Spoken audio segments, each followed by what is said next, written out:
from Korea. Hi, my name is Minnie. I'm from Taiwan.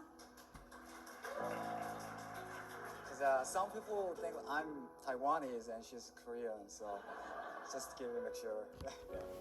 And I never expect that they just put it up the PowerPoint about our wedding anniversary, but I really appreciate. Yeah. Today, May 18th, is our first wedding anniversary. So yeah, we got exactly married like 1 year ago today. Yeah. So we would like to share how God has done for us and how our marriage life has been based on trusting God. So we dated for about like 8 years in long distance relationship, living across the borders, and there's so many like ups and downs in between. But we finally ended up getting married on May 18th last year, and as you can see, because we were quite different, but yeah, but as those who are at our weddings will remember, it was a joyful and blessed day for everyone who attended. So yeah, but we lived happily ever after until the reality came. Yeah, now it's my part to share my reality, the marriage life. Yeah, like, yeah, I have a sweet challenge, 3C as well in my marriage first year. Yeah, firstly, I was thinking, wow, after get married, I don't feel lonely anymore because I'm gonna have one person sleep with me. But every day at night, around 1 o'clock or 2 o'clock, I can hear a stone. Wow, that's a challenge. Wow, now I need to wake up every midnight, 1, 2 p.m. I didn't become a mom, but I need to wake up midnight. But I cannot punch him, because I am a Christian. I really want to kill him, use a knife, actually, but so I grabbed my Bible and I start my Bible study at midnight for 6 months. After that, one day, I feel the stone become like music. Ooh, never wake me up. So I overcome this challenge, thanks God. And moving on the next challenge. Okay, we living together. I don't expecting I can cook. Sorry, everyone maybe doesn't know. Lots of people, I invite you in my house and enjoy my food, but I hate cooking. I need to confess, it's my thing. Back to the Taiwanese girl normally doesn't cook. My mom never cook for me. So normally it's my dad bought the food and bring back to home. And I told my family I need to cook. They look at me and say, are you okay? In Korea? And they look at me and feel I'm so poor. I don't like that pity moments anyway. So I was running away after I get married, almost 2 months later. I just fly to Japan, Hokkaido, and living with my friend for 2 weeks. The friend bring me to the church, back to the 10 years ago. So she is a Russian, and that's amazing. She working so hard every day. She need to wake up at 6 a.m. and go back to home at 10 p.m. But she try to make sure my food, and she cook for me every meal. And she said, Minnie, let me teach you how to cooking.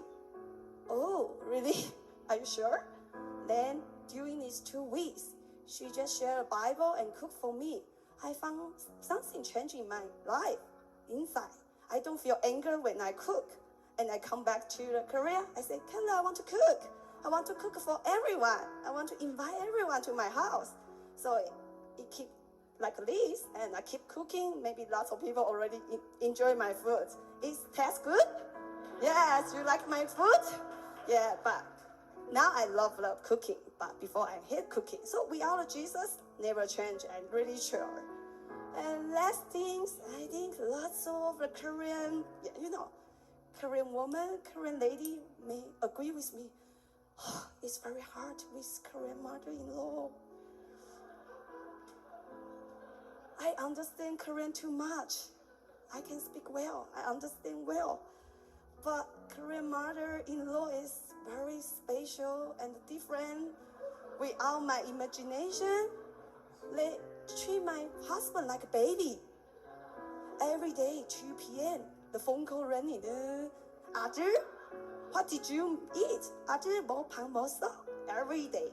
I was thinking, did she try to become a CCTV looking watch over my life? Do I cook well for her son?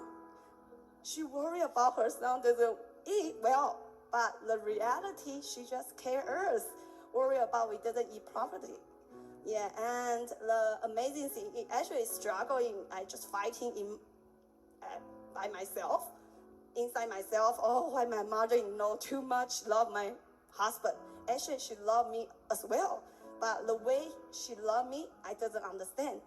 Until went through a year, this time I just back to from Taiwan, and I visit her house. She cooked for me, and I drink her soup. I just tear down.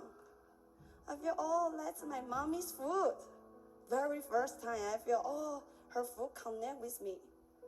So I feel like it's not easy for the marriage life without the God, you know. But anyway, I really dance for every sister and my friend. Pray for me, pray for my marriage life, and listen my complaint and pray again. I think it's a processing. And I think Kayla have something want to say.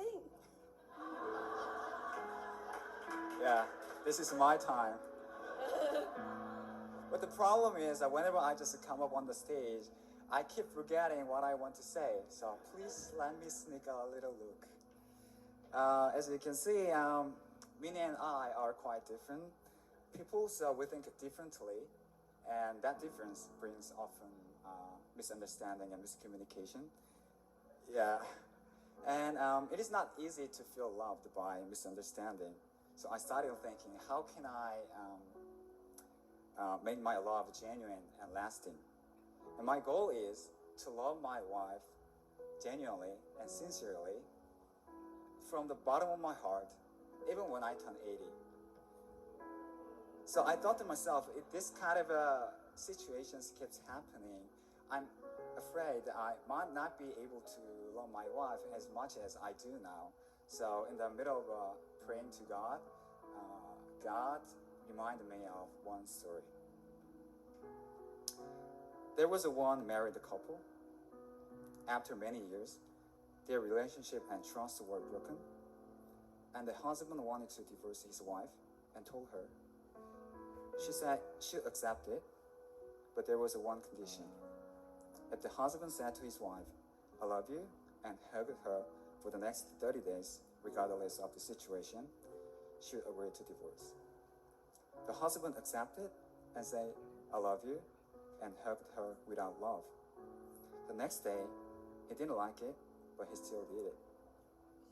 As the 30th day drew closer, his heart began to change little by little. In the end, his love came back to life, and they didn't divorce. Our marriage has nothing to do with being separate, but it gave me an idea of how to restore the broken relationship. So usually I have a tendency to tease my wife, but after remembering this story, whenever I felt even a little bit of love in smallest things, I try to express you are great and thank you and I love you. And I feel like our relationship was better than when I didn't. So for our challenge, the thing is, we didn't try to solve the problems on our own. We ran to God and asked Him for help, and He gave His heart to us, and our thought and attitude has been changed, and things got better. So snoring and cooking might not seem to have anything to do with praying to God, but when we rely on Him for the smallest thing, and He might not give us an answer right away, but we experience when we seek Him, He eventually answers in His way. So we want to wrap up our testimony by reading this Bible passage. 1 Thessalonians chapter 5, verses 16 to verse 18. Rejoice always, Pray continually. Give thanks in all circumstances, for this is God's will for you in Christ Jesus. Thank you.